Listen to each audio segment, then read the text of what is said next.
Bismillahirrahmanirrahim. Assalamualaikum warahmatullahi wabarakatuh. Alhamdulillahi rabbil alamin. Wassalatu wassalamu ala rasulillahil mursalin wa ala alihi wa sahbihi ajma'in. Amma ba'd. Fa ya rabbi shrah li sadri wa yassir li amri wahlul 'uqdatan min lisani yafqahu qawli. Allahumma faqihna fid din wa 'allimna at-ta'wil. Rabbana zidna 'ilman warzuqna fahman. وقال تعالى يا أيها الذين آمنوا اتقوا الله حق تقاته ولا تموتن إلا وأنتم مسلمون وقال يا أيها الناس اتقوا ربكم الذي خلقكم من نفس واحدة وخلق منها زوجها وبث منهما رجالا كثيرا ونساء واتقوا الله الذي تساءلون به والأرحام إن الله كان عليكم رقيبا. Bapak Ibu sekalian, khawafillah, semoga Allah Subhanahu wa taala memberikan kebaikan dalam setiap aktivitas kita. Kita bersyukur kepada Allah Subhanahu wa taala bahwa kembali kita dipertemukan di rumah Allah ini untuk dapat mendalami sebagian dari tuntunan agamanya. Kita bermohon kepada Allah Subhanahu wa taala yang pertama, semoga seluruh rangkaian kajian kita yang akan kita bahas di pagi ini mendapatkan taufik dari Allah Subhanahu wa taala sehingga manfaatnya bisa kita amalkan dalam kehidupan kita. Subhanallah, sungguh kita syukuri bahwa di antara sekian banyak makhluk Allah yang bertebaran di muka bumi ini saat ini di hari Ahad yang dikasih hujan lagi, subhanallah, kita di antara yang diberikan taufik oleh Allah, dibimbing, diberikan kesempatan, kelapangan hati dan diantarkan sampai di rumahnya untuk memperdalam bagian dari tuntunan agamanya. Kita bermohon kepada Allah semoga pertemuan ini tidak sia-sia dan termasuk kepada yang dijanjikan oleh Rasulullah sallallahu alaihi wasallam dalam sabdanya hadis sahih riwayat At-Tirmidzi nomor hadis 2858.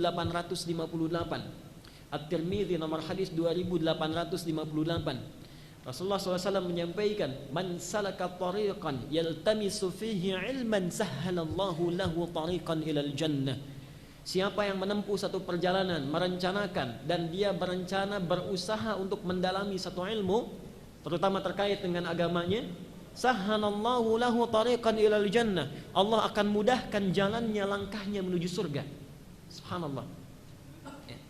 Tidak main-main ini. Motivasinya tidak main-main. Allah mudahkan langkahnya menuju surga. Ya, surga ada di hadapan kita terbuka, tinggal kita mau tidak mengambilnya. So kadang-kadang umat Islam ini agak aneh gitu ya. Dikasih 50.000 mau hujan-hujanan, capek-capekan, kumpul di lapang-lapangan, itu pun uangnya masih syubhat gitu kan.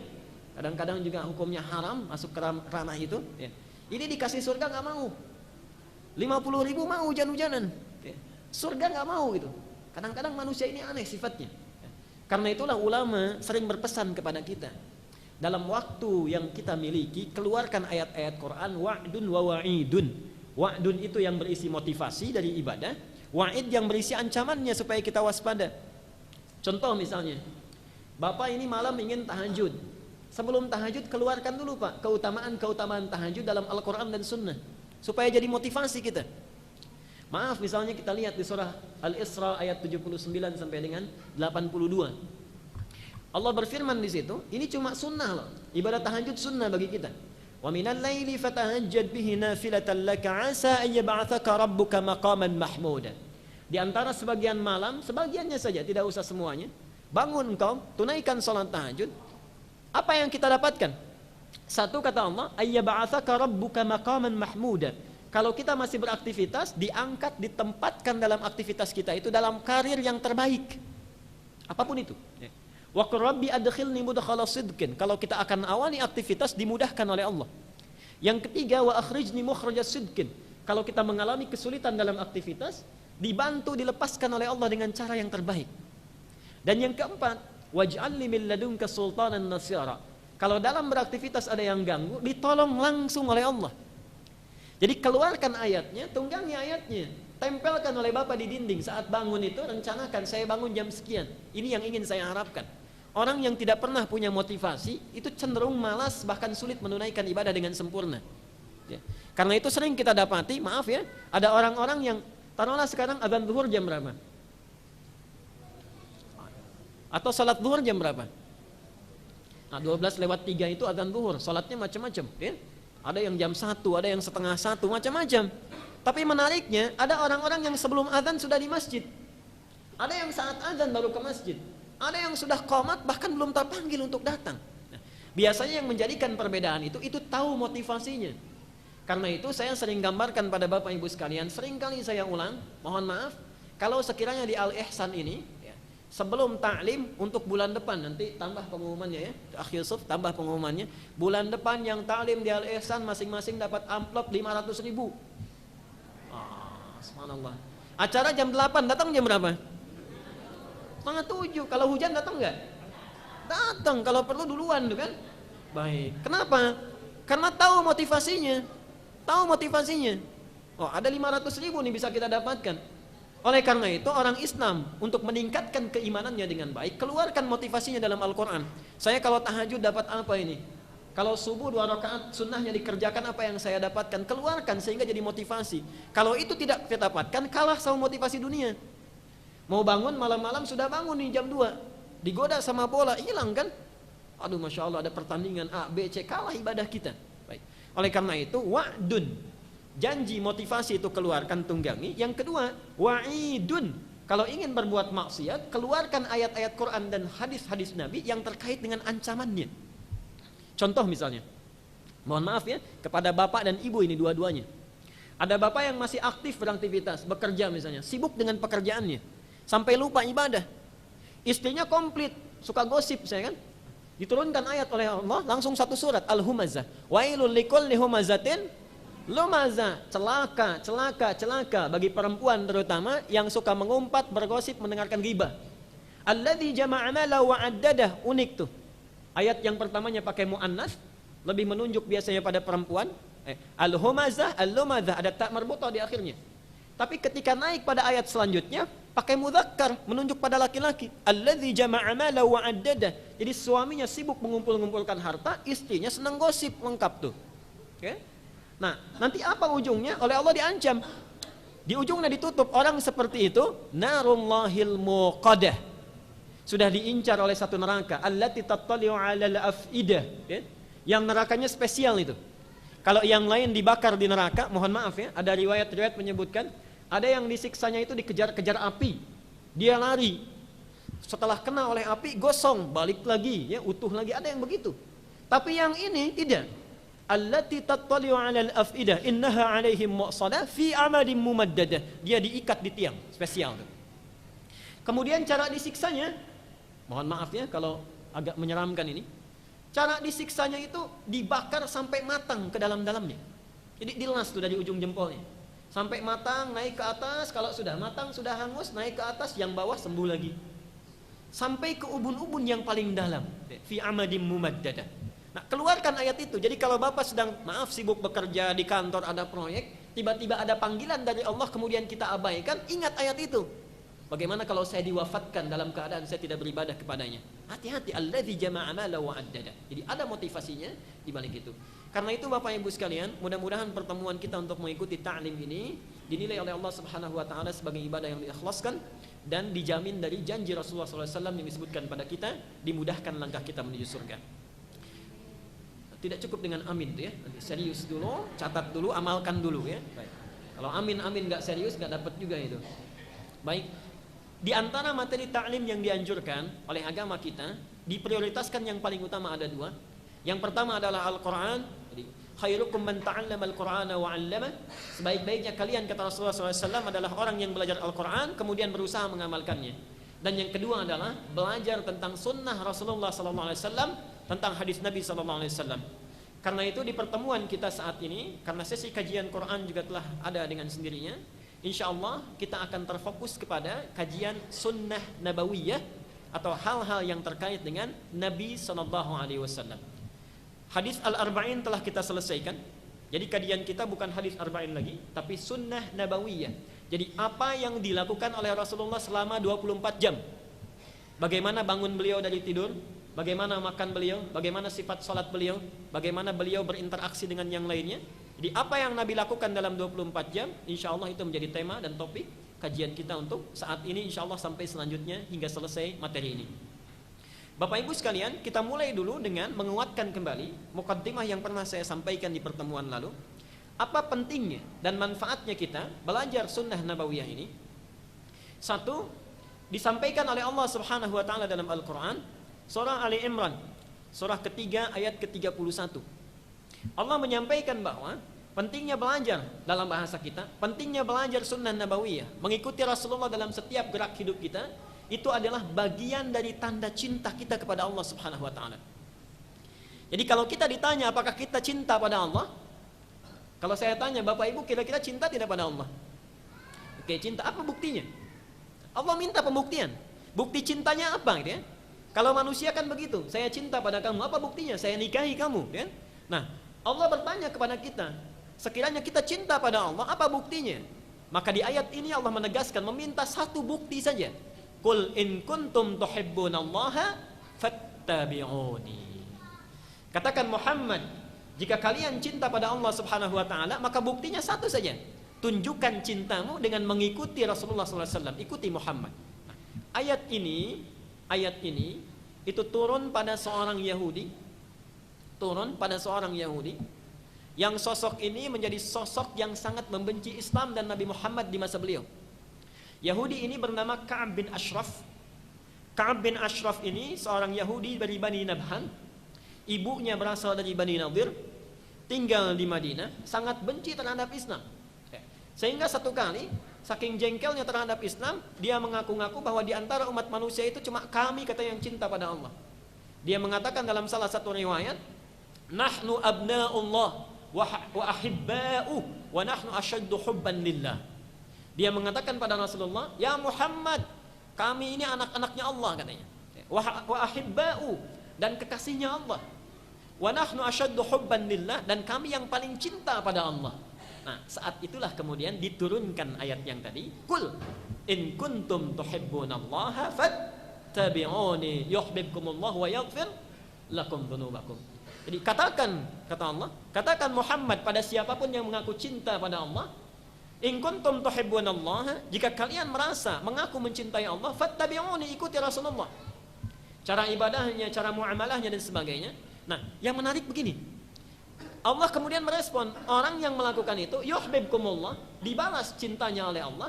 Tapi yang menarik, kenapa ditambah wa yaghfir lakum dzunubakum, dan diampuni dosa kalian. Dan menariknya, bahasa mengampuninya menggunakan fi'il mudhari, menggunakan huruf ya. Mudhari itu kalau dalam bahasa Inggris punya 3 makna: present, continuous, dan future.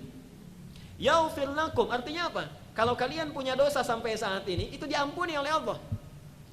Kalau kalian nanti akan melakukan kesalahan, dijaga oleh Allah supaya tidak berdosa. Dan di masa depan pun kalau ada peluang untuk berbuat salah, dijaga oleh Allah sehingga tidak terjerumus dalam dosa. Jadi orang-orang yang mengikuti Rasulullah SAW dijaga perjalanan hidupnya sehingga berada dalam petunjuk yang baik dari Allah Subhanahu Wa Taala. Yang kedua, Bapak Ibu sekalian, kenapa kita penting belajar sunnah nabawiyah ini? Disebutkan jelas dalam Al-Quran bahwa orang-orang yang belajar sunnah ini itu selalu berada dalam naungan petunjuk Allah Subhanahu Wa Taala. Hati-hati ya, selalu berada dalam petunjuk naungan Allah Subhanahu Wa Taala. Surat Al-A'raf, surah ke-7, ayat 158. Al-A'raf surat 7 ayat 158. Sudah? Ya ayyuhan nasu inni rasulullahi ilaikum jami'an alladzi lahu mulkus samawati wal ard la ilaha illa huwa yuhyi wa yumit fa aminu billahi wa rasulihi an-nabiyyil ummi alladzi yu'minu billahi wa kalimati. Lihat ujung ayatnya, wattabi'uhu la'allakum tahtadun. Duhai manusia, saya adalah rasul utusan Allah untuk kalian semua. Jadi Nabi diutus bukan hanya untuk kalangan tertentu, untuk semuanya, mencakup seluruh rasnya. Maaf misalnya, bukan orang yang berkulit putih saja, tapi semua kulitnya tanpa kecuali dan tanpa ada diskriminasi. Kemudian lahu mulkus samawati wal ard. Rasulullah ini berasal utusannya dari Allah yang penguasa langit dan bumi, semesta alam ini. Yuhyi wa yumit, dia punya kehendak menghidupkan kemudian mematikan. Tapi lihat ujung ayatnya, ketika telah menerangkan tentang kuasa Allah, diminta kita fa'aminu billahi wa rasuli, silahkan kalian harus beriman kepada Allah dan Rasulnya. An-nabiyil ummi, yaitu nabi yang punya salah satu ciri yang hidup bersama kalian, dia ummi, tidak punya kemampuan membaca dan menulis saat itu. Kemudian alladzi yu'minu billahi wa kalimati, bukan hanya sifat fisiknya itu saja, Karena boleh jadi ada orang mengaku-ngaku nabi, punya dua sifat tadi, tapi yang kedua diteruskan oleh Allah, dia beriman pada Allah wa kalimatihi, dan segala tanda-tanda kekuasaannya. Lihat ujungnya. Wattabi'uhu, ikuti oleh kalian. Sekali lagi, ikuti oleh kalian jejak langkah napak tilas kehidupan nabi ini, rasul ini, la'allakum tahtadun, supaya kalian mendapatkan petunjuk dalam kehidupan. Kalau dalam bahasa fikihnya, mafhum mukhalafahnya, makna paradoksnya, lawannya, orang-orang yang tidak mengikuti Nabi dalam hidupnya itu cenderung tersesat, cenderung nanti tidak benar dalam menjalani kehidupannya, cenderung mendapatkan sesuatu yang tidak diharapkan. Karena itulah Bapak Ibu sekalian, yang menarik ada dua di sini. Satu, lihat ujung ayatnya ditutup dengan kalimat la'allakum. Kalimat la'allakum ini terulang sebanyak 68 kali dalam Al-Quran. Dan mohon dicatat dengan baik, bila di dalam Al-Quran didapati kata la'alla atau la'allakum, artinya manfaat yang didapati tidak mungkin bisa kita raih kecuali kita serius dalam menempuh prosesnya. Saya ulangi, bila di dalam Al-Quran kita dapati kalimat la'alla atau la'allakum, ini menunjukkan kesan bahwa manfaat yang didambakan itu, yang dijanjikan itu, tidak mungkin kita raih kecuali kita tempuh prosesnya dengan penuh kesungguhan. Saya beri contoh begini. Ayat puasa Al-Baqarah 183. Ya ayyuhalladzina amanu kutiba alaikumussyam kama kutiba alal ladzina min qablikum la'allakum. Ya, ditutup dengan kalimat la'allakum. Semoga diharapkan yang puasa ini menjadi pribadi yang bertakwa. Tapi tidak semua orang yang puasa akan takwa. Hati-hati. Tidak semua orang yang berpuasa akan takwa, kecuali orang yang serius dalam menjalani pelatihan puasanya.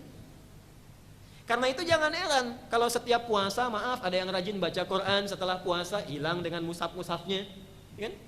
Saat puasa misalnya rajin dengan qiyamul lail, gitu kan? Setelah puasa jangankan yang sunnah, yang wajibnya saja kadang terkatung-katung. Saat puasa semuanya berhijab, pakai jilbab, setelah puasa hilang jilbabnya. Jadi tidak semua orang yang puasa akan takwa kecuali yang serius menjalani latihan puasanya. Nah, ayat tadi ingin memberi kesan mengikuti Rasulullah pun tidak mudah. Salat barangkali mudah, tapi salat seperti Nabi belum tentu. Makan barangkali mudah, tapi makan seperti Nabi belum tentu. Berdialog mungkin mudah, tapi berdialog seperti Nabi belum tentu. Karena itulah ada salah satu ilmu khusus yang membahas tentang perilaku Rasulullah SAW untuk diteladani. Ini yang dikenal dengan sunnah nabawiyah. Sehingga ketika kita pelajari ilmunya, tahu caranya, insya Allah diberi kemudahan untuk menunaikannya.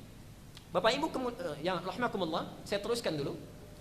Yang kedua yang menarik, para sahabat Rasulullah SAW, para ulama dan salafus saleh hingga abad-abad kekinian, ketika memaknai dua ayat ini, itu subhanallah, tidak ingin meninggalkan satu detik pun dari waktu yang dilalui, kecuali bersama dengan spirit ayat ini, yaitu bersama kebiasaan Rasulullah SAW. Karena itulah kita dapati di masa sahabat misalnya, ada seorang sahabat bernama Abu Hurairah. Ibu kenal Abu Hurairah? Kenal di mana? Belakang kenal. Abu Hurairah yang berasal dari Persia.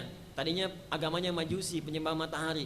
Namanya Abdus Syams asalnya, Abdus Syams, hambanya matahari. Kemudian pindah agama jadi Kristen. Dari Kristen itu dengar informasi ada Nabi di Madinah. Kemudian beliau bergerak ke Madinah. Subhanallah, lihat Rasulullah, tatapan pertamanya langsung jatuh hati. Bagaimana tuturnya yang sangat lembut, pancaran wajahnya yang penuh karisma, kata-katanya yang meneguhkan keyakinan dan kekuatan yang sampai kepada kolbunya dengan tulus dan ikhlas. Langsung berucap asyhadu an la ilaha illallah asyhadu anna muhammadar rasulullah. Digantilah saat itu namanya, ada riwayat menyebutkan Abdullah, ada riwayat menyebutkan Abdurrahman. Bapaknya Sakhar diberi nama Abdurrahman bin Sakhar.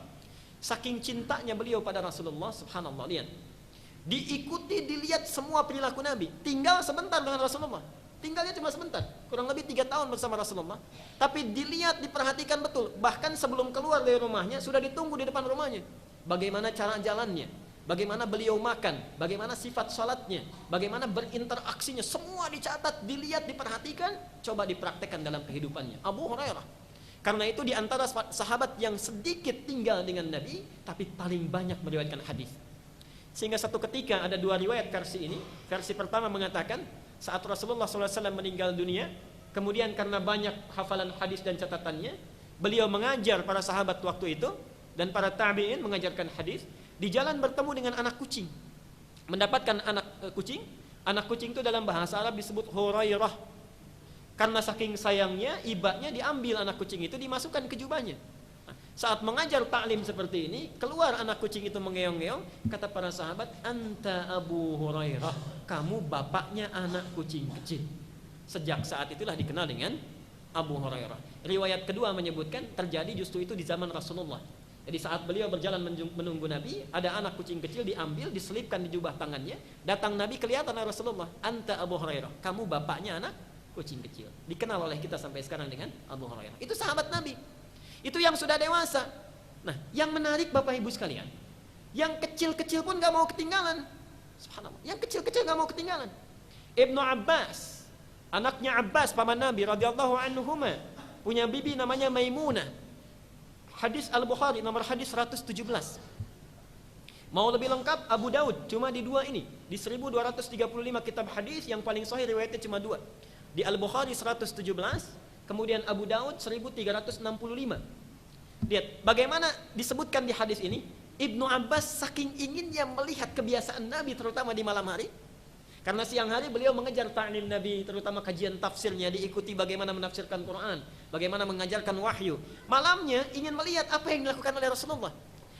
Karena Rasulullah sedang menginap di tempat bibinya Maimunah, datang beliau menginap di situ, itu diperhatikan. Kapan Nabi tidur?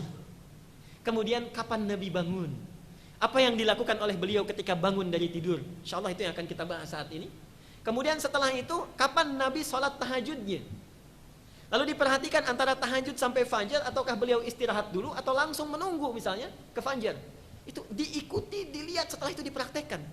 Sampai kemudian saat akan tahajud, dibelai oleh Rasulullah kepalanya, ditarik beliau, dibisiki, kemudian diajak untuk menunaikan sholat bersama-sama. Subhanallah, itu anak kecil. Jadi kalau anak kecil saja Bapak Ibu sudah tertarik sedemikian rupa, seharusnya kita agak malu, sudah dewasa tapi semakin jauh dari Nabi. Nah itu dari sahabat. Kemudian turun ke tabi'in, ulama kita sampai di Indonesia yang saleh, yang benar, itu juga tidak ingin meninggalkan kebiasaan bersama Nabi. Saya beri contoh misalnya, saya ambil dua ulama besar lah ya, yang sekarang asarnya masih ada, manfaatnya masih ada. Kita ambil misalnya dua bersaudara. Yang pertama Muhammad Hashim Asy'ari, yang mendirikan Nahdlatul Ulama itu, lahir pada tanggal 24 Dzulqa'dah 1287 Hijriah. Yang kedua saudaranya Ahmad Dahlan, yang nama aslinya Muhammad Darwish. Itu jangan keliru, dua-duanya itu bersaudara. Dari nasab namanya Maulana Ishaq. Jadi kalau kita urutkan, misal Hashim Asy'ari, kita sebut nasabnya misalnya Muhammad Hashim Asy'ari bin Abdul Wahid bin Abdul Halim. Abdul Halim itu pangeran Banaya bin Abdurrahman. Siapa Abdurrahman itu? Adalah Sultan Hadiwijaya yang dikenal dengan Jaka Tingkir. Siapa dia? Bin Abdullah, anaknya Abdullah. Abdullah bin Abdul Aziz bin Abdul Fattah. Siapa Abdul Fattah itu? Anaknya Maulana Ishaq. Siapa Maulana Ishaq itu? Bapaknya Raden Ainul Yakin atau yang dikenal dengan Sunan Giri.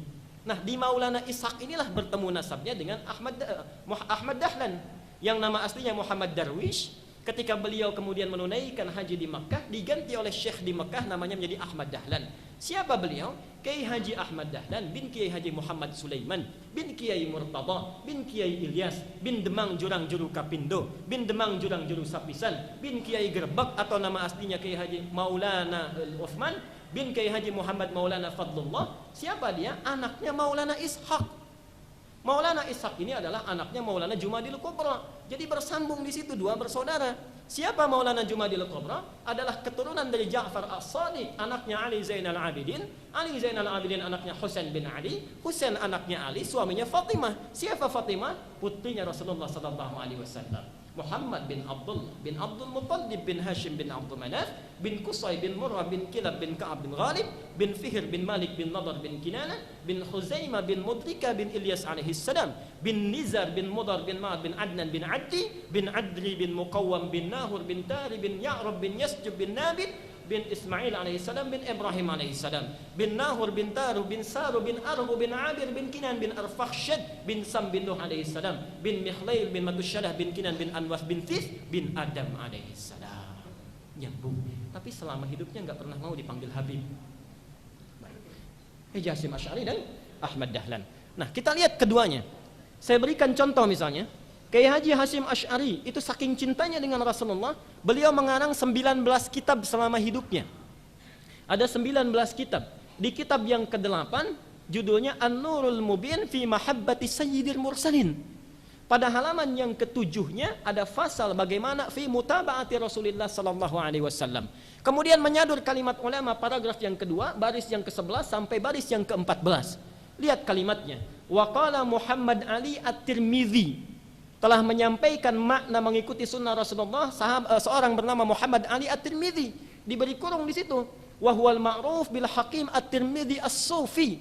Dialah yang bernama Al-Hakim, orang yang bijak, At-Tirmidzi As-Sufi yang dekat dengan Allah. Wa laysa sahibu Nawadirul Usul, adalah pengarang kitab Nawadirul Usul. Wa laysa bi Abi Isa At-Tirmidzi, bukan Abu Isa At-Tirmidzi yang mengarang Al-Jami'us Shahih. Apa kalimatnya? Lihat, bagus sekali. Dinukil oleh beliau, Al-uswatu fir Rasul. Ketika kita akan meneladani Rasulullah sallallahu alaihi wasallam, maka yang dimaksud dengan keteladanan itu al-ittiba' bihi, mengikuti Rasulullah, al-iqtida bihi, mengikuti Rasulullah sallallahu alaihi wasallam, wal ittiba' li sunnatihi, dan diikuti segala sunnah yang dilakukan oleh beliau dalam seluruh kehidupannya, kan? Kemudian wa tarki mukhalafatihi min qaulin aw fi'lin, meninggalkan segala hal yang bertentangan dengan tata cara berbicara Nabi dan perilaku yang dilakukannya dalam keseharian. Subhanallah. Jadi para ulama pun sudah serius mengikuti Nabi. Dalam kitabnya yang kedua itu lebih menarik lagi. Setelah mengarang kitab yang pertama Adabut Ta'lim wal Muta'allim, kitab keduanya Risalah Ahli Sunnah wal Jamaah menerangkan bahwa dulu kata beliau ahli Jawa itu semuanya mengikuti prinsip sunnah Nabi sallallahu alaihi wasallam sampai kemudian tiba ahli-ahli bid'ah. Yang menarik, ahli bid'ah itu dirinci oleh beliau. Wa minhum rafidhiyun, di antara mereka orang-orang Rafidhah, orang Syiah yang sangat mencaci maki para sahabat Abu Bakar, Umar, Utsman, Ali dan sebagainya, dan menganggap bahwa Ali sebagai khalifah yang terbaik sehingga jauh sesat dari tuntunan Allah Subhanahu wa taala. Jadi beliau pun sudah menyebutkan saat itu anti dengan Syiah, anti dengan ada ajaran wahdatul wujud, disebutkan di kitab itu. Jadi agak ironis dan aneh nampaknya kalau sementara orang mengikuti misalnya jalan hidup beliau tapi lebih dekat dengan apa yang dilarang oleh beliau. Beliau anti Syiah, kalau ada orang sekarang mengikuti Kiai Haji Hasyim Asy'ari tapi lebih dekat dengan mereka, difasilitasi dan sebagainya, menurut saya ada yang aneh gitu. Oke? Yang kedua, Ahmad Dahlan ini juga tidak jauh lebih hebat. Pada tanggal 18 November 1912 bertepatan dengan 18 Zulhijjah ya 1338, itu mendirikan 1318 mendirikan satu jam'iyah ormas diberi nama dengan Muhammadiyah. Pertanyaannya, kenapa disebut dengan Muhammadiyah?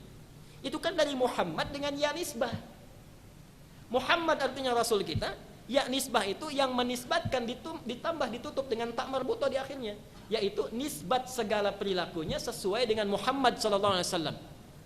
Jadi semua yang dibuat di situ, yang diajarkan di situ berusaha meniru perilaku sunnah Nabi, perkataannya, perbuatannya dan seterusnya. Jadi cukup menarik nanti dan agak ironis kalau ada misalnya yang ikut kepada Muhammadiyah, mohon maaf kalau perkataannya tidak sesuai dengan Nabi, perilakunya tidak sesuai dengan Nabi, karena tujuan didirikannya mengarahkannya ke sana. Jadi semua ulama besar kita menjaga kita agar sesuai dan berada dalam rel mengikuti sunnah Nabi sallallahu alaihi wasallam. Itu yang pertama. Nah, dari mana prinsipnya diambil? Nanti kita akan masuk kepada bagian kajian intinya. Prinsip mengikuti Nabi ini terdapat dalam surah Al-Ahzab, surah ke-33 ayat 21. Saya akan menulis ya. Lihat ya. Dalam Al-Quran tidak diberikan hamzah qata tapi hamzah wasl. Suatu hasan. Sama siapa? Yang bagusnya namanya Hasan, ini Hasan. Perhatikan betul. Laqad kana lakum fi Rasulillahi uswatun hasanah. Saya berikan beberapa ilmu dulu. Satu, kalau di Quran, sekali lagi, kalau dalam Al-Quran terdapat diawali ayat yang diawali dengan kalimat qad, kata qad. Ini artinya penting kita tahu dua hal.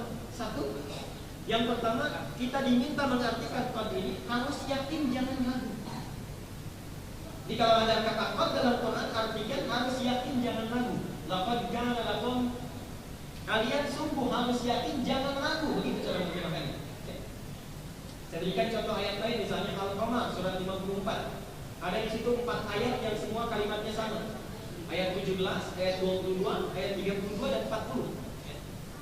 17, 22, 32 dan 40. Sama dengan lafaz juga, cuma pakai walaqad yassarnal Qur'ana lidzikri fahal min muddakir. Dan kalian harus yakin, jangan ragu, kata Allah, Quran itu sudah kami mudahkan. Baik. Nah, yang kedua, kenapa diawali dengan qad? Perhatikan betul nanti cara memaknainya. Kalau di Quran ada ayat diawali dengan qad, ini memberikan kesan kepada kita bahwa kandungan ayat informasi yang disampaikan itu kadang-kadang masih diragukan. Jangankan oleh kaum muslim, orang Islam pun sementara masih ragu. Ya? Karena itu Allah minta yakinkan, jangan ragu. Sebelum ini saya kasih contoh lagi. Bapak Ibu mah menghafal Quran itu sulit atau mudah? Sulit apa mudah? Menghafal Quran itu sulit atau mudah? Menarik ya? Dari 100% dan 100 orang yang pernah ditanya, itu penelitian menunjukkan hampir 95%, bahkan 99% mengatakan sulit. Sedikit yang mudah. Padahal Allah mengatakan Quran itu sudah dimudahkan untuk dihafal. Walaupun yassarnal Qur'ana lidzikri, kami sudah mudahkan Quran itu untuk dihafal. Lalu menantang kita, fahal min muddakir, apakah kalian mau menghafal Quran itu? Dan menarik ya, coba lihat. Lidzikri pakai belas. Ini muddakir. Saya telah ulang kembalikan itu hampir 3 kali. Ini pakai apa di atas? Yang ini lam, yang ini mim. Lihat ya, kalau lam ini menunjuk kepada proses. Kalau mim ini menunjuk kepada orangnya. Jadi yang Allah mudahkan itu proses menghafalnya. Qurannya yang mudah, yang susah orangnya. Qurannya mudah, yang susah itu kitanya, bukan Qurannya. Di mana letak susahnya? Yang ini kan ini pakai dal ya.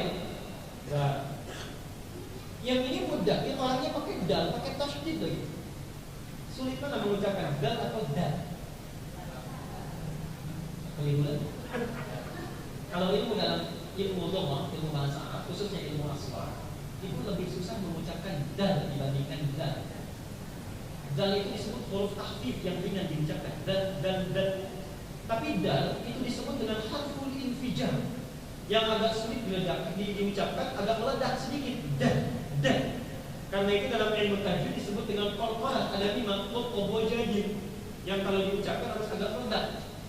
Jadi kenapa menggunakan huruf dal? Ini ingin menunjuk bahwa orangnya yang susah ini biasanya dari sisi internalnya itu sudah merasa susah, belum apa-apa sudah pesimis. Aduh, saya sudah usianya segini. Aduh, Qurannya ketebalan dan sebagainya. Kalau ini hafal Quran, hilangkan dulu sifat-sifat itu. Yang kedua ditambah tasydid dan syiddah. Tasydid ini asalnya huruf yang menyatu dengan dal atau alamat lain yang datang kepada dal. Yang satu atau dua? Dua. Karena itu dia itu faktor eksternal. Jadi ada faktor internal, kesulitan kita, ada faktor eksternal. Sudah pesimis, merasa sibuk, nggak ada waktu, tidak punya kesempatan, ya sudah tidak akan masuk Qurannya. Nah, di sini, laqad kana lakum fi rasulillah, Allah sudah memberikan kesempatan kepada kita, ikuti Nabi, jangan ragu. Tapi kadang-kadang kita banyak ragunya. Aduh, kalau sesuai Nabi nanti begini, aduh begini. Ya, yakinkan oleh Allah. Nah, yang menarik ini rahasianya. Di sini disebutkan laqad kana lakum fi rasulillah uswatun hasanah. Kita bacanya uswah. Riwayat lain, riwayat Qalun dan Warsh. Di Quran ada 7 riwayat. Di antaranya Qalun dan Warsh dari Nabi, riwayatnya tidak membaca dengan uswah, dibacanya iswah. Jadi ini bisa uswah, bisa iswah. Kalau Bapak Ibu sedang bermakmum di belakang yang baca Qalun, itu benar bacaannya. Laqad kana lakum fi rasulillahi uswatun hasanah. Itu benar satu riwayat yang lainnya. Karena subhanallah uswah. Enggak, kita yang belum hafal. Okay? Sekarang lihat, kalau harokatnya di mana? Di atas. Kalau di bawah. Atas itu menunjuk kepada sesuatu yang tinggi, berat. Karena itu disebut dengan rafa. Rafa itu tinggi.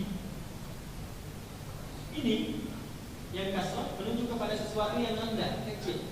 Karena itu kasrah itu sebetulnya bahasa kita dalam ilmu ilmu bacaan kita, tajwid. Kalau dalam bahasa ilmu nahuwanya, nahwu itu disebut dengan qafal, sesuatu yang rendah, kecil.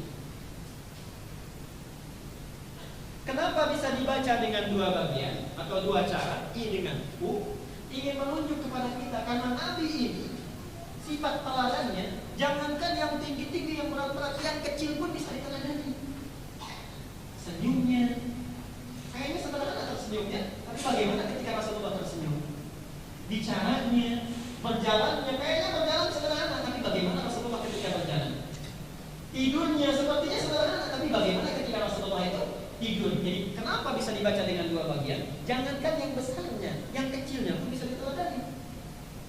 Yang kedua, ingin memberikan kesempatan pada kita sekuat kemampuan kita teladani. Dari yang kecil bertahap pelan-pelan sehingga menuju kepada yang besar. Jadi ayo berpelan-pelan. Mulai dari bangunnya seperti apa, setelah itu naik pelan-pelan, sholatnya seperti apa, umrahnya, hajinya, oke? Jelas sampai sini?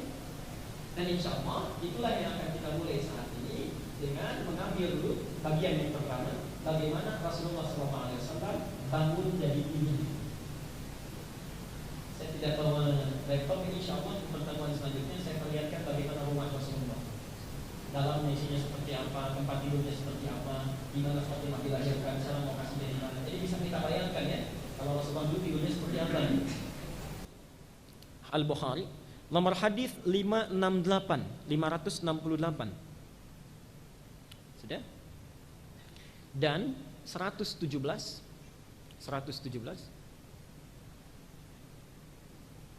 Kemudian Abu Daud nomor hadis 1365. Ini yang lebih lengkapnya riwayat ini. Abu Daud nomor hadis 1365. Kemudian kembali lagi ke Al-Bukhari. Al-Bukhari. Ini agak banyak ini nomornya. 5953. 5953 dan 55. Maksudnya 5955. 5953 dan 5955. Yuk kita pelan-pelan ya. Ayat Qur'annya, Al-Qur'annya, harusnya tadi saya dahulukan. Surah ke-73. Apa suratnya? Al-Muzammil. Tadi kita baru di Qaf ya. Qaf itu surah 50. Insyaallah ada 23 lagi nanti bisa dibaca. Ayatnya 1 sampai dengan ayat 6. Ayat 1 sampai 6. Baik. Bismillahirrahmanirrahim. Bapak Ibu sekalian, ikhwafillah, kita akan mulai sifat bangun Nabi sallallahu alaihi wasallam dari tidurnya. Bagaimana beliau bangun dari tidur? Mari kita mulai dengan pertanyaan supaya nyambung ke sana dengan dua pertanyaan dulu. Yang pertama adalah kapan beliau itu tidur? Kapan beliau itu tidur dan bangun? Jadi kapan beliau tidur dan bangun? Serta bagaimana beliau bangun? Kita mulai dari sini. Kapan beliau tidur sehingga bisa mengukur jarak bangunnya? Bapak Ibu sekalian, Rasulullah SAW disebutkan dalam berbagai riwayat itu selalu tidur lebih awal dan bangun lebih awal. Di sifatnya tidur lebih awal dan bangun lebih awal. Kita berikan penjelasan nanti. Kapan batasan lebih awal itu? Dan apa yang memotivasi beliau sehingga melakukan aktivitas itu? Batasan bangun lebih awal itu atau tidur lebih awal dimulai oleh Rasulullah tepat setelah beliau menunaikan sholat Isya. Jadi kalau Rasulullah itu selesai menunaikan sholat Isya, kembali kepada harimnya, kepada istri beliau, keluarganya, ngobrol sebentar dengan istrinya, okay? Setelah itu langsung istirahat. Jadi tidak ada lagi aktivitas lain. Tidak ada lagi aktivitas lain. Jadi tepat setelah menunaikan sholat Isya, dilihat kepentingannya oleh beliau, kembali ke rumahnya, okay? Ngobrol dengan istrinya, berdiskusi hal-hal yang penting. Setelah itu istirahat, selesai aktivitasnya. Istirahat. Nanti kita convert ke waktu kita sekarang ya. Yang menarik begini, kecuali kalau ada permasalahan yang mesti darurat diselesaikan dengan sahabat, beliau berkumpul dengan sahabat itu diselesaikan dengan para sahabat. Nah, menariknya di sini, apa yang memotivasi beliau untuk untuk melakukan menata aktivitasnya seperti ini. Yang pertama firman Allah di surat Al-Muzammil tadi, surat 73 ayat 1 sampai 6. Ya ayyuhal muzammil, wahai orang yang berselimut, qumil laila illa qalilan. Bangunlah engkau saat malam itu, sebagian malamnya, illa qalilan, okay? Tidak usah seluruhnya, sebagiannya saja. Qumil laila illa qalilan, nisfahu di pertengahan malam, aw inqus minhu qalilan, atau sebelum pertengahan malam itu. Aw zid 'alaihi wa rattilil Qur'ana tartila, atau boleh setelah pertengahan malam itu kemudian baca dalam salatmu Al-Qur'an dengan tartil. Lihat sebentar rumusnya. Jadi Rasulullah SAW diberikan informasi di situ, ya, pembagian waktu malam. Kalau kita urutkan semua ayat dalam Al-Qur'an yang membagi malam, itu malam dibagi kepada 3 bagian. Awal malam, pertengahan malam, tengah malam, dan akhir malam. 3. Tolong fokus benar di sini. Malam ini dinamakan dengan lain. Awal malam kalau kita convert ke waktu kita sekarang, ba'da Isya misalnya, dari jam 8 ya, kurang lebih misalnya, sampai kurang lebih masuk ke jam sekitar jam 1 lah kalau diukur ya, sekitar jam 1, 12 atau jam 1. Itu perjalanan malamnya disebut dengan lail namanya, lail. Kalau bapak ibu misalnya tidak tidur dalam rentang waktu ini sampai jam 1 tidak tidur, ingin sholat, itu bukan sholat tahajud, namanya sholat lail, qiyamul lail. Jelas ya? Jadi sholat yang dilakukan dalam keadaan tidak tidur dulu itu bukan tahajud, namanya qiyamul lail. Jelas sampai sini? Kalau kita istirahat, bangun di pertengahannya atau lewat sedikit, misal seperti jam 2, setengah 2 lewat ya, kemudian kita bangun menunaikan sholat, maka aktivitasnya disebut dengan tahajud.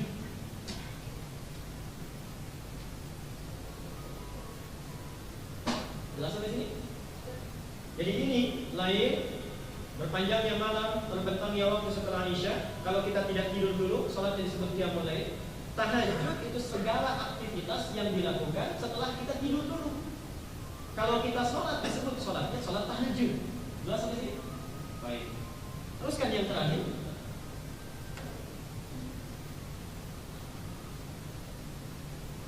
Yang terakhir itu disebut dengan waktu sahar.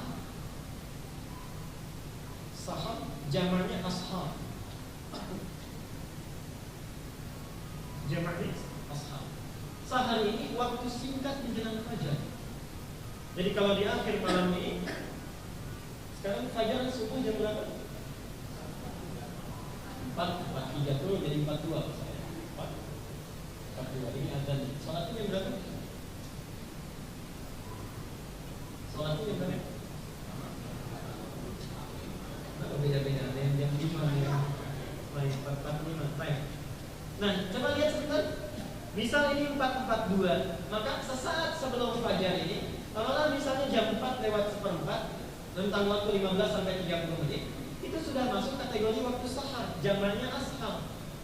Di Quran itu menarik, ternyata Quran lebih meminta kita bukan menunaikan tahajud, tapi kita didorong untuk banyak beristighfar kepada Allah. Al-Dhariyat surat 51 ayat 18. Quran surat 51 ayat 18. Wabil ashari hum yastaghfirun. Kalau sudah masuk kepada waktu sahar, yang dikerjakan bukan tahajud lagi, diperbanyak istighfarnya kepada Allah Subhanahu wa taala. Jelas sampai sini? Baik. Nah, sekarang perhatikan hadis tadi. Nabi sallallahu alaihi wasallam setelah Isya itu tidak banyak melakukan aktivitas, hanya berdiskusi dengan istrinya. Kalau ada dengan sahabat diselesaikan masalahnya, kemudian langsung istirahat.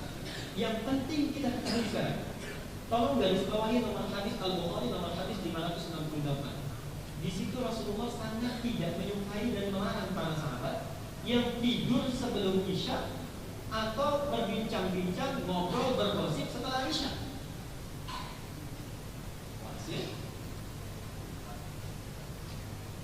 Al-Bukhari nomor hadis 568. Rasulullah melarang para sahabat, termasuk kita umatnya, satu, untuk tidur sebelum Isya kalau tidak ada hal yang perlu dilakukan. Yang kedua, untuk mengobrol berlama-lama melakukan aktivitas setelah Isya yang tidak banyak manfaatnya. Jelas ya? Apa tujuannya nanti? Ada dua tujuan di situ. Yang pertama, Rasulullah ingin memastikan bahwa saat bangun nanti, aktivitas istirahat kita itu lebih stabil, lebih baik, tidurnya bagus, ya. Dari sisi kesehatan juga baik, proses metabolismenya tidak terganggu di waktu-waktu itu, sehingga saat bangun malam itu keadaannya jauh lebih baik. Yang kedua, maaf, ini yang lebih penting, supaya waktu itu tidak terbuang dengan sia-sia. Tiba waktunya kita beristirahat, kita dipacu untuk terus beraktivitas yang tidak ada manfaatnya. Dan persoalannya sekarang, mohon maaf sekali, zaman sekarang godaannya lebih besar. Sudah pulang ke rumah, sudah sholat Isya, ada tayangan. Anak-anak kita itu masih dituduhi tayangan-tayangan yang kadang-kadang tidak masuk akal. Ada joget-joget sampai 1:30, kan? Film-filmnya baru disetel jam 9. Jadi kalau kita urutkan itu macam-macam itu. Ada hal-hal yang justru sekarang menjauhkan kita dari aktivitas itu. Nabi mengajak kita sehat, kita diajak untuk sakit. Dan uniknya orang lebih senang sakit. Coba lihat, Nabi mengajak kita untuk sehat setelah Isya. Kalau tidak ada aktivitas yang penting, istirahat. Jangan banyak dilakukan kegiatan yang tidak bermanfaat. Mengundang penyakit, kita memilih sakit. Lihat penelitian yang dilakukan oleh salah satu organisasi di Amerika tahun 1982, 6 tahun penelitiannya, 1982 sampai dengan 1988.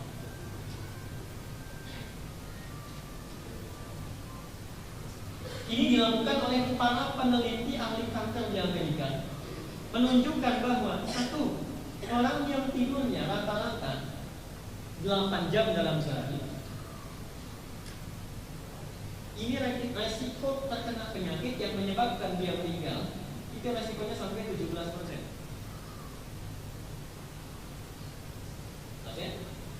Yang kurang dari itu, misalnya ada yang ideal. Contoh misalnya, yang 5 sampai 6 jam, itu resikonya lebih minim, cuma 8%.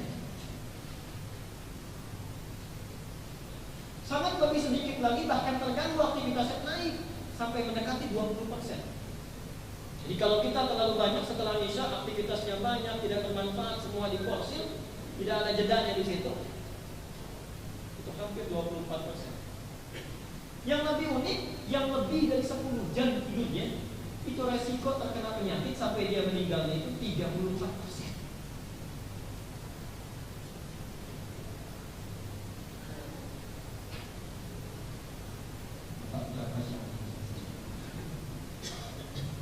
Jadi kita lihat di dalam otak kita itu ada kurang lebih 100 miliar potensi sel yang harus dimanfaatkan. Dalam setiap satu selnya ada punya kemampuan bisa mengeluarkan menyerap informasi 1 miliar di 100 sarafnya. Itu dari satu sel. Kalau kita pakai tidur dalam sehari 10 jam, itu mati semua selnya. Sel-sel yang potensial itu. Sehingga kemungkinan besar terkena penyakit lebih besar. Karena itulah bahasa Qurannya singkat sekali. Ya ayyuhal muzammil qumil laila illa qalila, malam illa qalila. Rumusnya apa? Nisfahu, pas di pertengahannya. Awin minhu, atau sedikit kurang dari ini. Jadi kalau pertengahan malam misalnya jam 2, okay?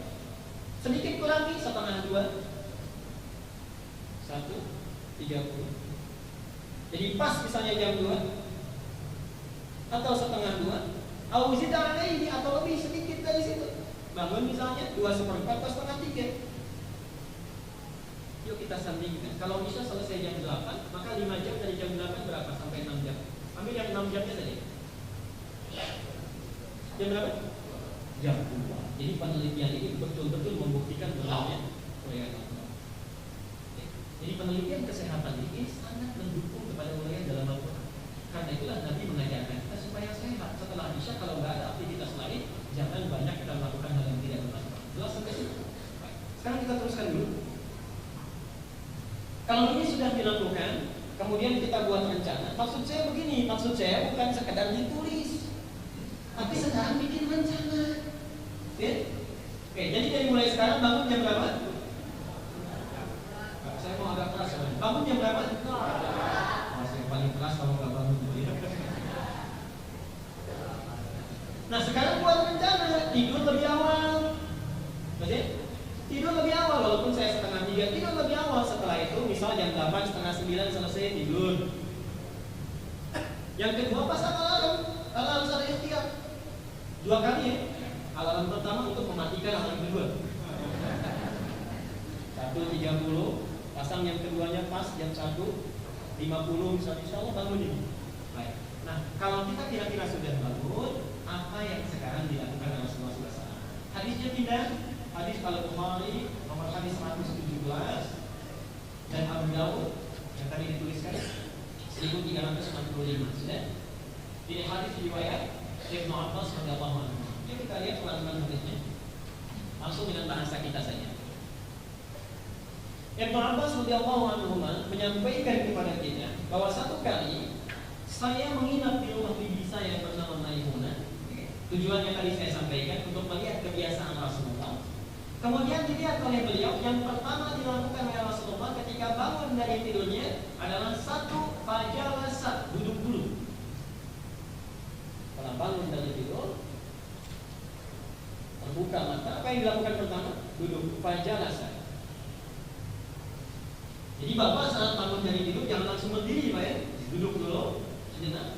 Famasaha atara mau biyadihi. Kemudian beliau menghapus bekas-bekas tidurnya, maksudnya di matanya itu, kotoran yang masih membuat ngantuk, biyadihi dengan tangannya. Duduk, kemudian menghilangkan atau menghapus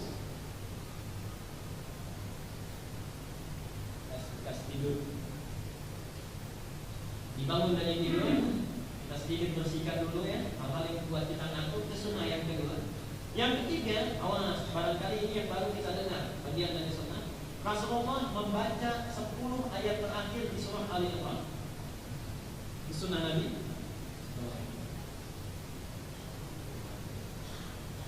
Bukan menghafal, kamu baca. Artinya sudah hafal sebelumnya. Kalau masih ditawar ya kita berikan jawabannya. 190 ya kurang lebih sampai 200. Jadi bangun dari tidur, ini belum baca doa ini ya, belum baca doa yang lain nih maksudnya. Bangun dari tidur, kemudian duduk dulu sejenak, hapus bekas-bekas tidur itu di mata kita, orang yang membuat kita ngantuk ya, dengan jari yang baik. Kemudian membaca 10 ayat terakhir di surah Al-Imran. Inna fi khalqis samawati wal ardi wa ikhtilafil laili wan nahari la ayatin liulil albab. Lihat 191-nya. Alladzina yadhkuruna Allaha qiyaman wa qu'udan wa 'ala junubihim. Jadi itu ingin menegaskan kepada Allah, ya Allah, saya telah mengamalkan perintah-Mu. Saya berpikir kepada bukan hanya saat saya bangun beraktivitas, bukan saat saya duduk, tapi tidur pun saya berusaha ingat kepada-Mu. Kelas ya? Baca sampai ayat ke-200 yang terakhir. Ya ayyuhalladzina amanu sabiru wasabiru warabitu wattaqullaha la'allakum tuflihun. Indah sekali itu ayatnya. Kalau kita lakukan dengan baik, perjalanannya di akhir ya. Kata Allah, ya ayyuhalladzina amanu sabiru, bersabar. Maksudnya kalau kita kaitkan dengan kebiasaan ini, ayo kita konsisten istiqomah, caranya sabar. Jangan kita putus asa, biasakan. Tapi uniknya ditambah dengan yang kedua, wasabiru. Beda ya antara isbiru dengan sabiru. Kalau isbiru ini sabar, kalau sabiru kuatkan kesabaran itu. Kenapa ditambah dengan dua kata ini? Karena mohon maaf, melakukan ini tidak mudah. Nah kalau sudah kita biasakan, jangan ditinggalkan, pertahankan, dan sulit mempertahankan itu kadang-kadang. Warabitu, kuatkan kita, ikat kekuatan itu. Wattaqullaha la'allakum tuflihun. Ujungnya ditutup la'allakum tuflihun. Kalau kita ini lakukan dengan baik, bahagia dalam kehidupan kita. Teruskan ya, satu lagi, dan kita cukup dulu di situ nanti. Setelah ini kita lakukan, duduk, menghapus bekas-bekas tidur, kemudian 10 ayat terakhir kita baca Al-Imran, baru kita membaca doa dari bangun tidur. Doa bangun tidur itu hadisnya ada di Al-Bukhari, tadi tuliskan nomor hadis 5953 dan 55. Saya tuliskan nanti saya tafsirkan. Kita berhenti di situ lalu kita lihat.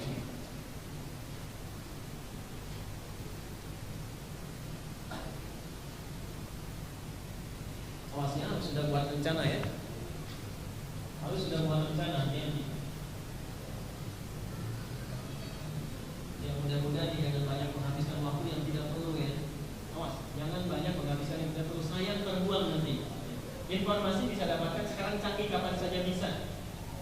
masih nonton senang acara di malam hari, mohon maaf Pak ya. Saya mungkin gini-gini juga ya baca semuanya, lihat informasinya gitu ya. Gak tertinggal, semua bisa kita baca. Saya tahu Chelsea tadi malam menang 0-0 lawan Arsenal, kan? Menit ke-17 itu penalti, Eden Hazard itu memasukkan bolanya 42 Arsenal, kan? Di babak kedua ini baru 2-0. Manchester City juga menang lawan West Ham, gitu kan? Saya tahu itu Liverpool menang juga 6-3, gitu kan? Lawan Cardiff. Saya tahu setelah tertinggal 1-0 1-1 Suarez, kemudian 2-1 tertinggal 2-2. Setelah itu unggul kan jadi 6-3. Saya tahu itu. Nanti malam ada El Clasico Barcelona lawan Madrid, saya tahu gitu. Pelatihnya pun saya hafal. Carlos Ancelotti di Madrid, kan? Kemudian ada di Barcelona itu Martinez, di Chelsea Jose Mourinho, saya hafal itu. Brendan Rodgers itu di Liverpool. Manchester City sekarang sedang disorot namanya David Moyes, kan? Kemungkinan akan dipecat, diberhentikan. Saya hafal itu, tapi saya nggak nonton. Saya nggak nonton. Tapi saya hafal itu, saya tahu kalau diajak bisa kita ngobrol. Tapi saya nggak nonton. Buat apa siang-siang bisa kita lihat beritanya? Apa mau nonton malam? Ya? Jadi ada prioritas yang mesti kita dahulukan. Saya baca semua tuh ya, kecuali gosip-gosip saya nggak suka, nggak lihat saya. Nggak lihat, jangan diingatkan. Saya nggak tahu lagi sama orang Paros lebih ngomong sekarang. Saya nggak tahu. Pak Ical naik sama masalah dari yang di pesawat malah tewas, saya nggak tahu. Saya nggak suka. Itu nggak sengaja. Lagi lihat berita itu lewat, gitu kan? Kita nggak tahu udah masuk duluan. Dan ini sudah dilakukan, kita baca doa Alhamdulillahilladzi. Apa? Tapi saya tulis saja ya. Alhamdulillahilladzi. Saya turunkan ke bawah untuk bisa memudahkan. Ahyani ba'dama wa amatana wa ilaihi. Perhatikan betul cara memahami. Hati-hati ya, kalau bisa baca ini ayat hadis ini dengan baik, jangan-jangan bangun hidup kita sudah memaknai ya hadis ini dengan penuh perasaan yang baik. Alhamdulillah, segala puji bagi Allah. Atau aku tujukan pujian sepenuhnya kepada Allah. Anda di akhir yang telah menghidupkan dan amatana setelah mematikan. Wa ilaihi nusyur, dan untuknya kemudian aku akan melakukan aktivitas hingga kembali kepadanya. Lihat cara melakukan. Saya kasih pertanyaan, kenapa setelah tidur baca Alhamdulillah, setelah sholat astagfirullah? Sholat kita astagfirullah, tapi bangun dari tidur Alhamdulillah. Karena orang-orang yang baik mengikuti sunnah Nabi, sebelum tidur dia istighfar. Dia periksa semua aktivitasnya. Dia lihat barangkali ada hal-hal yang dilakukan bertentangan dengan hukum Allah. Hari ini ya Allah saya pernah bohong jam 9. Hari ini ya Allah saya pernah tidak baik bersikap membicarakan si B, si C dan sebagainya. Lihat malam-malam itu. Kemudian istighfar. Nah barangkali ada dosa yang terkait dengan manusia itu belum sempat kita lakukan. Sementara boleh jadi saat kita terpejam itu, itulah kehidupan kita yang terakhir, terpejam untuk selamanya. Belum sempat kita minta maaf pada orang, wafat kita di malam hari. Apa yang bisa kita lakukan? Karena itulah ketika Allah memberi kesempatan kita untuk bangun tadi, kita bersyukur diberikan kesempatan kedua untuk memperbaiki kesalahan yang kemarin pernah dilakukan. Jadi orang-orang muslim yang baik yang mengikuti sunnah Nabi itu tiap hari dia selalu evaluasi. Saya salah apa hari ini? Yang kurang dicatat. Besoknya saat bangun, alhamdulillah ya Allah diberi kesempatan kedua saya. Perbaiki yang kemarin jadi lebih baik lagi. Itu yang dimaksud sabda Nabi. Orang mukmin itu adalah orang yang hari ini lebih baik dari kemarin. Kalau sama dia rugi, kalau lebih buruk dari itu celaka dia. Itu yang dimaksudkan. Jadi jangan sampai hari ini gosip, besok fitnah. Jadi naik terus-menerus dalam keburukan. Itu satu. Yang kedua nih, ahyana ba'dama amatana. Tadi saya sampaikan di pembukaan Al-Baqarah 281. Ayat itu mengatakan kita mungkin akan wafat kapan saja, kita tidak tahu. Nah, tapi menariknya diawali dengan kalimat wattaqu yauman turja'una fihi ila Allah. Kata Allah, dan kalian mesti khawatir, mesti takut yauman, mendapati satu hari di hari itu turja'una fihi ila Allah. Ternyata kita mesti pulang menghadap Allah.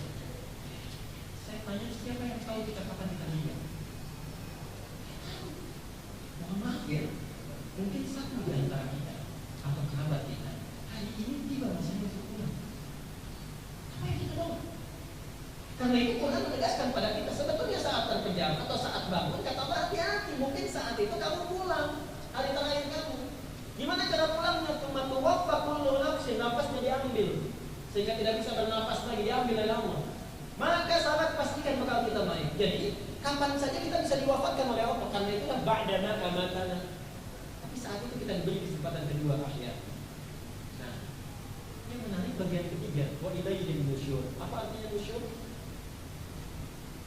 Selalu diartikan dengan kembali. Saya agak mengoreksi karena ini belum lengkap. Kalau kembali itu rujuk namanya. Rujuk. Kalau ada yang meninggal kan bacanya innalillahi wa inna ilaihi raji'un. Kita ambil Allah dan kepadanya kita akan kembali. Kenapa di sini pakai nusyur bukan rujuk? Nusyur itu dari kata nasyara, artinya sebetulnya bukan kembali. Asal katanya itu berpencar untuk kembali lagi. Berpencar untuk kembali lagi. Jadi maksudnya begini, ada hubungan satu sama lain. Ya Allah, saya bersyukur kepadamu, aku diberikan kesempatan kedua untuk memperbaiki hal-hal yang kurang dari kemarin dan menambah ibadahku lebih baik. Kemudian kita dihidupkan oleh Allah. Wa ilaihin nusyur, setelah sadar dengan itu, kita beraktivitas kembali, berpencar di muka bumi, tersebar. Ada yang bekerja, ada yang berbisnis, ada yang masuk dalam hal-hal yang lain sebagainya, ada yang belajar. Tapi orang-orang yang membaca ini tujuannya sudah lain. Tujuannya sudah lillah, ibadah. Dia sadar bahwa saya beraktivitas dan mungkin suatu saat saya akan dikembalikan kepada Allah. Jadi saat membaca ayat ini atau hadis ini, kita harus sudah sadar meniatkan dalam hati kita bahwa semua aktivitas yang akan dijalani di hari itu diniatkan lillah sebagai ibadah, bekal kita untuk pulang. Itu maksudnya. Jadi bukan sekedar dibaca. Orang-orang yang baca ini ke kantornya itu ibadah karena Allah, makannya ibadah karena Allah, minumnya ibadah karena Allah. Jadi tidak ada satu detik berlalu kecuali menjadi ibadah di mata Allah Subhanahu wa taala. Jadi itu maknanya sampai sini. Ya. Insyaallah nanti kita berhenti dulu di sini. Kemudian nanti kita teruskan pada uraian-uraian selanjutnya. Setelah ini apa yang dilakukan? Apakah Nabi wudu dulu atau membasuh tangan dulu kan? Dan seterusnya. Kalau setelah itu apa yang dilakukan? Apakah tahajud dulu atau diam sejenak? Setelah tahajud apakah tidur lagi atau langsung menunggu fajar dan seterusnya? Insyaallah dalam kesempatan selanjutnya akan kita bahas. Hanya penting saya sampaikan satu pesan bahwa Nabi pernah ditanya oleh para sahabat. Ya Rasulullah, saya tadi kesiangan katanya, enggak dengar azan subuh. Kata Nabi, kamu dikencing oleh setan itu. Baik ya. Apa maksudnya? Nanti kita bahas di kemudian hari ya, bahwa kadang-kadang untuk mempersiapkan ini tidak mudah, godaannya cukup banyak. Sekira itu yang bisa saya sampaikan. Barangkali kita dialog 5 sampai 10 menit. Kalau ada yang bertanya silahkan. Saya mulai dari Bapak. Silakan Pak. Assalamualaikum. Sahar.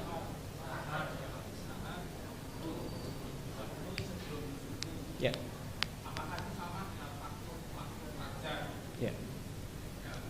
Baik, bagus pertanyaannya. Apakah waktu sahar itu sama dengan waktu fajar? Beda, Pak. Jadi subuh itu sama dengan fajar. Sama saja fajar dengan subuh itu sama waktunya ya. Di sahar itu waktu menjelang fajar, menjelang subuh. Baik, aktivitas yang dinamakan di waktu sahar itu dinamakan dengan sahur. Jadi sahur itu aktivitasnya. Waktunya disebut dengan sahar. Jelas ya? Karena itu saat puasa ada istilah makan sahur. Jadi sahur itu bukan makan, bukan. Sahur itu aktivitas yang dilakukan di akhir malam menjelang fajar. Jadi kalau nanti di bulan Ramadan, insya Allah 2 bulan lagi, kalau kita mau sahur jangan dilakukan di awal-awal waktu. Jadi kalau Bapak Ibu sahurnya misalnya setengah 3, jam 3, menurut penuturan hadis ini agak kurang tepat, walaupun tidak dilarang. Ya. Kalau mau sahur, lakukan sesaat sebelum fajar. Ya. Baik. Nah kemudian yang menarik begini, kenapa waktu itu setelah sahar muncul fajar dan namanya ada 2, disebut fajar dan subuh. Makanya sholatnya 2 kan? Sholatnya namanya 2, sholat fajar dan sholat subuh. Fajar ada di surat Al-Isra, kan? Ayat berapa? 79. Wa Qur'an al-fajri inna Qur'an al-fajri kana mashhuda, kan? Kemudian yang subuh itu ada di surat Al-Fajri, namanya fajar juga. Was-subhi idza tanaffas. Baik, yuk kita lihat. Yang menarik di semua sholat yang punya 2 nama hanya sholat ini. Dan setiap rangkaian nama sholat itu ada maknanya. Saya mulai dari yang ini saja karena ditanyakan. Fajar itu asal katanya adalah sesuatu yang memancar dari sumbernya. Al-Baqarah 60. Wa idzistasqa Musa liqaumihi faqul nadrib bi'asaqal hajar fanfajarat. Okay. Ketika Allah berfirman kepada Musa, saat Musa meminta kepada Allah untuk diturunkan air, diberikan sumber mata air, kan? Kemudian Allah berfirman, pukul batu itu. Ketika dipukul, fanfajarat fajar, terpancar dari sumbernya mata air. Jadi setiap pancaran yang keluar dari sumbernya disebut dengan fajar. Kenapa sholat pertama dinamakan dengan sholat fajar? Karena di situ orang-orang mukmin yang beriman pada Allah, saat dipanggil oleh Allah, saat ingat pertama kali bangun dari tidurnya, yang diingat sudah Allah, terpancar dari dirinya keimanan pada Allah. Dia dirikan sholat. Karena itulah satu-satunya azan yang dikumandangkan, dikaitkan dengan tidur, itu hanya azan subuh. Setelah hayya 'alal falah apa? As-salatu khairun minan naum. Kenapa ditambah dengan itu? Untuk mengingatkan bahwa orang Islam itu yang diingat pertama kali setelah bangun dari tidurnya, terpancar keimanan pada Tuhannya, direspon dia kemudian dengan menunaikan sholat fajar. Itu satu. Yang kedua, kenapa dinamakan dengan subuh? Subuh itu asalnya dari kata asbah. Asalnya dari kata asbah, hamzah shad ba ha. Asbah itu sesuatu yang sudah siap dengan rencana. Kenapa sholat itu dinamakan dengan subuh? Ingin memberikan kesan yang kuat pada kita. Orang Islam itu sejak dia bangun dari tidurnya itu sudah punya rencana apa yang mau dilakukan. Jam 7 saya di mana? Jam 10 aktivitas saya apa? Jam 12 apa yang saya kerjakan? Jadi Allah sudah memberikan isyarat. Jadi satu terkait dengan urusan ukhrawi akhirat, yang satu dengan dunia. Jadi kalau ada orang Islam saat ini sholat subuh tapi nggak tahu maknanya, bangun sudah nggak tahu kamu mau kemana hari ini, nggak tahu ya gimana nanti saja, tidak, nanti bagaimana, ya. Buat rencana dari saat itu. Karena itu semua kata subuh dalam Quran selalu terkait dengan aktivitas. Wasubhi idza tanaffas. Dan demi waktu subuh yang saat itu rencana mulai dilakukan. Apa yang akan dilakukan oleh kita idza tanaffas, saat semua aktivitas mulai dijalani. Jelas Pak ya? Baik. Wah, ini panjang ini. Ustaz, sebentar lagi kan akan pemilu. Bagaimana sikap kita sebagai muslim? Baik. Ada yang mengatakan pemilu itu haram karena salah satu produk demokrasi. Ada juga yang mengatakan mesti diikuti. Bagaimana solusinya? Baik. Bapak Ibu sekalian, ayat pemilu itu sudah ada dalam Al-Quran. Ada. Jadi semua masalah kita itu ada di Quran. Dari yang kecil sampai yang besar ada. Ya. Solusinya sudah ada. Masalah ini solusinya disebut dengan hudan. Jadi hudan itu solusi dari masalah hidup. Sering keliru kita menerjemahkan. Maaf ya, saya bahas sebentar. Ayat ke-6 Al-Fatihah. Ada yang ke-5, ada yang ke-6. Setelah ia kana na'budu wa iyyaka nasta'in apa? Ihdinas siratal mustaqim. Hadis riwayat Abu Hurairah. Hadisnya hadis qudsi, menyampaikan kepada kita, kalau hamba membaca dalam salat Al-Fatihahnya iyyaka na'budu, ya Allah, kami jadikan semua aktivitas kami sebelum sholat sebagai ibadah hanya untukmu. Wa iyyaka nasta'in, sekarang kami punya permohonan hanya kami tujukan kepadamu. Apa jawab Allah? Hadza baini wa baina 'abdi. Ini hak antara aku dengan hamba-Ku. Wa li 'abdi ma sa'ala. Kalau hamba-Ku benar menjadikan aktivitas sebelum sholat sebagai ibadah, sekarang kamu mau minta apa, aku kabulkan. Ya, ada rumus di sholat. Yang saat Al-Fatihah itu kita sedang ditunggu oleh Allah. Kamu mau minta apa, butuh apa, saya kabulkan. Tapi syaratnya dua. Satu, sebelum sholat jadikan dulu ibadah aktivitas kita. Catat setiap aktivitas kebutuhan kita, lalu mohonkan pada Allah. Kalau kita minta saja tapi tidak menjadikan ibadah, tidak akan dikabulkan oleh Allah. Sulit baginya untuk mengabulkan. Jelas ya? Bahkan nanti di Quran ada orang yang meminta saat berdiri, minta permintaannya mustahil tapi dikabulkan oleh Allah. Nanti ada di Al-Quran ayat 39, baca sendiri ya. Seorang sudah menikah, sudah tua, sepuh, istrinya melopos dan mandul, suaminya sudah jadi kakek, secara medis tidak mungkin punya keturunan, minta pada Allah dalam salatnya malam-malam, masih berdiri dikabulkan oleh Allah. Kamu akan punya anak namanya Yahya. Saya teruskan dulu ya. Sekarang saya tanya pada Bapak Ibu, nanti kaitan dengan pertanyaannya. Kalau di hadapan kita ada yang mengatakan, mau minta apa saja saya kasih, minta apa? Sekarang nih, di hadapan kita ada yang mengatakan, mau minta apa saja saya kabulkan. Mau minta apa? Banyak permintaannya. Ini semuanya. Karena itu Allah ajarkan satu bacaan di Quran yang kalau diminta semua diberi. Kalau diminta semua diberi. Apa itu? Ihdinas siratal mustaqim. Ihdinas itu apa artinya? Ihdinas siratal mustaqim. Karena kami jalan yang sudah keliru lagi. Kalau itu rumus sedang dari haji. Saya 2010 tugas di Saudi Arabia. Satu kali ada jemaah yang tersesat, nggak bisa bahasa Arab, dapat askar itu tentara di jalan. Tapi orang ini tahu Quran, pintar orangnya. Maaf Pak, ihdinas shiratal mustaqim. Tentaranya mah kalau pintar, shiratal ladzina an'amta 'alaihim ghairil maghdubi 'alaihim waladdallin. Ikuti aja jalan ini, jangan belok-belok. Yang merah. Ihdinas shiratal mustaqim itu, ihdina dari kata hudan asalnya. Hudan. Apa itu hudan? Hudan itu solusi hidup. Jadi kalau kita punya masalah apapun, kita minta solusinya pada Allah, berikan solusi.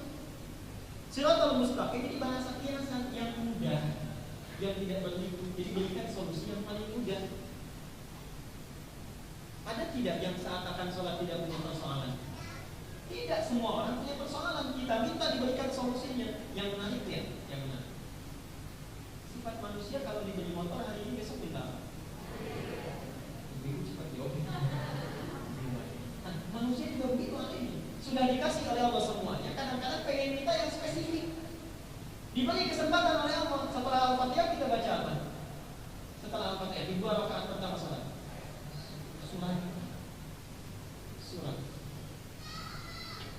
Surat itu bahasa singkatnya permohonan yang kita mohonkan. Jadi punya 2 arti, artinya batas, pada.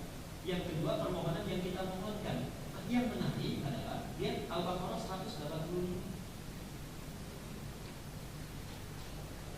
Syahrul Ramadan alladzi unzila fihil Qur'an hudan linnas. Surat itu disebut hudan.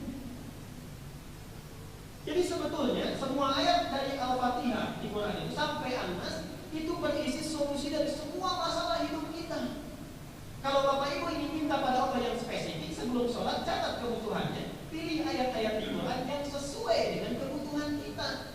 Kemudian baca Al-Baqarah ayat ketiga, alladzina yu'minuna bil ghaibi wa yuqimunas shalah. Ayat kedua yang disebut tadi hudan lil muttaqin. Kalau yang ini untuk manusia, yang di Al-Baqarah ayat 3 lil muttaqin. Allah khususkan bagi orang-orang takwa diberikan solusi yang lebih mudah. Kapan diminta? Saat sholat, yuqimunas shalah. Jadi kuncinya kalau mau sholat, catat kebutuhan kita, pilih ayat-ayat yang sesuai dengan kebutuhan kita. Ini ketiga saya sampaikan. Contoh misalnya, Bapak punya pekerjaan yang sulit di kantor, buka Al-Isra, baca 79 sampai 82. Pekerjaannya tidak sulit tapi datang lagi Al-Insyirah. Ibu misalnya susah sekali merawat anak ini jadi anak yang soleh, Luqman ayat 13 sampai 19. Itu Pak Ustaz suami marah-marah terus di rumah Nisa ayat 19. Itu Pak Ustaz mohon maaf istri saya susah diaturnya, kita ikut terus kan Nisa 34. Cepat kan ya, mau dicatat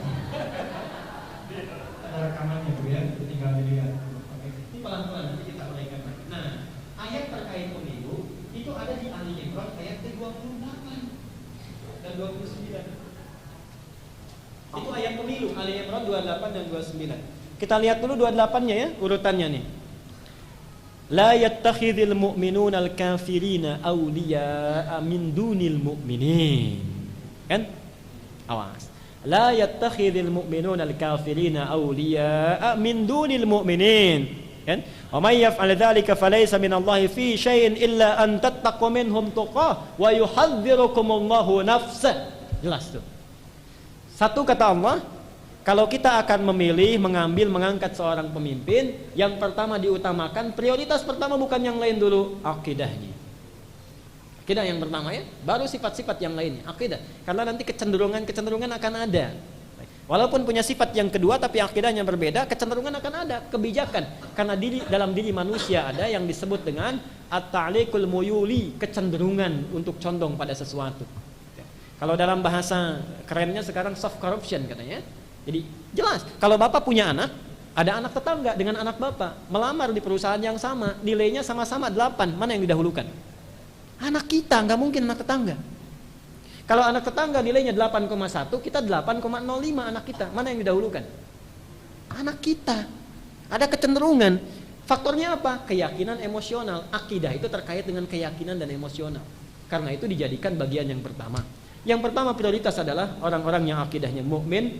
Ingat, bukan muslim di situ, mukmin. Mukmin. Jadi kalau ada orang-orang Islam, lihat yang keimanannya paling bagus, ya, paling baik.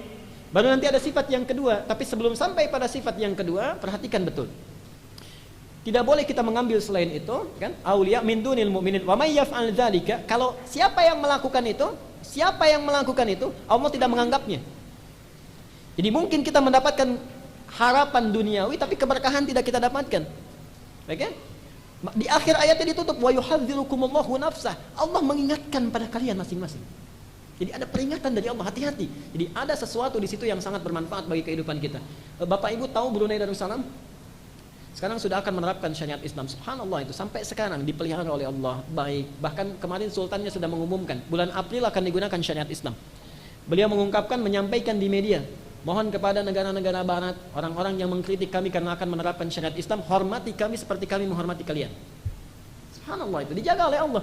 Pernah nggak dengar gempa di Brunei, kebakaran di Brunei, kan? Nggak pernah diangkat oleh isu-isu yang tidak nyaman. Insya Allah biiznillah, gitu ya. Satu. Yang kedua baru sifat-sifat kepemimpinan yang ditunjukkan oleh Nabi, yang 4 hal itu. Yang pertama apa? Apa satu? Nah, bukan sidik, Pak. Sidik itu orangnya. Sifatnya namanya sidkun. Sidkun.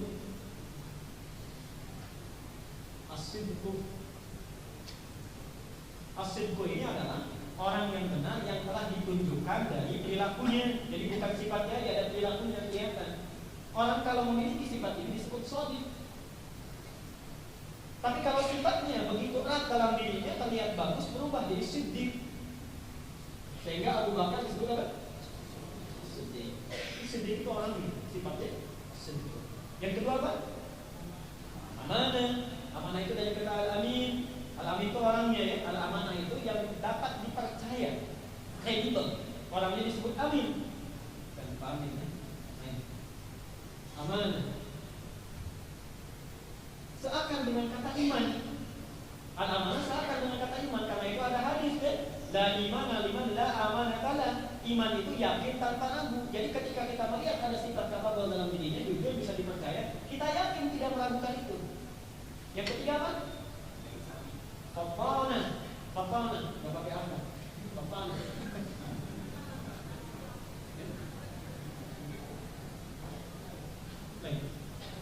Apa fafana artinya? Kecerdasan yang lahir dari lubuk jiwa. Lain. Ada kecerdasan yang lahir dari pikiran disebut zakat. Orangnya zaki namanya. Bukan pakai zai tapi pakai dal kecil, zaki. Ini cerdas, zaki, jadi zaki. Pakai kaki, zaki. Tapi kalau pakai zai, zaki artinya suci. Lain. Dari kata zakat. Yang ini zaki dari kata zakat. Baik. Nah, tapi kecerdasan yang lahir dari qalbu, sisi terdalam dari hati, namanya faqalah, bersih.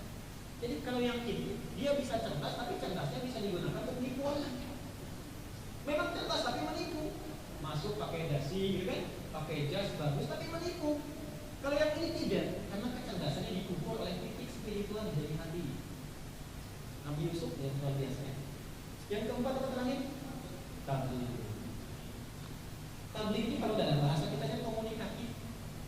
Mau datang, mau merangkul, sifatnya inklusif, terbuka, tidak eksklusif sendirian. Awas jangan sampai kita angkat baru ketua RT eksklusif. Kalau nggak disalami kamu salah duluan. Tabligh. Nah, setelah akidahnya bagus, prioritaskan yang 4 ini, ya, yang paling mendekati. Ini yang utama. Ya.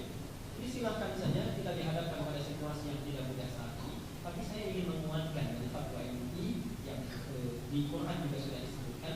Jadi sekarang situasi di kita itu sangat dilematis. Kalau kita tidak memanfaatkan itu, kemudian yang lain memanfaatkan, semakin jauh nanti sulit kita mewujudkan hal yang terkait dengan kepentingan umat Islam. Karena itu sepanjang ada minimal yang satu kali di Al-Quran 28, manfaatkan berikan hak suara itu, yang kita bisa memberikan. Dan kemudian berdoa kepada Allah. Yang kedua, jangan didiamkan, berdoa kepada Allah supaya dia dibimbing. Ini yang kedua. Karena kadang-kadang maaf ya, orang-orang kalau sudah saking solehnya masuk ke satu ruangan, duduk di kursi panas, saking enaknya susah naik lagi, susah turun lagi. Oleh karena itu, kita berdoa kepada Allah, apapun yang akan nanti dilalui, semoga Allah memberi